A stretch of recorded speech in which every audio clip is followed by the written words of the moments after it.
ఈరోజు చరిత్ర తలుచుకుంటే బాధ,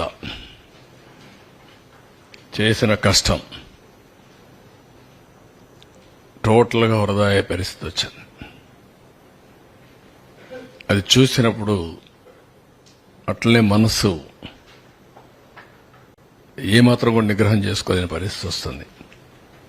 ఇంత కష్టపడితే ఈ మార్గం చేశారేంటి దుర్మార్గం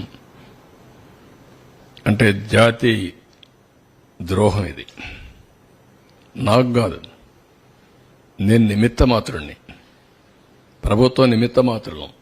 ఆ రోజు మాకు అవకాశం వచ్చింది.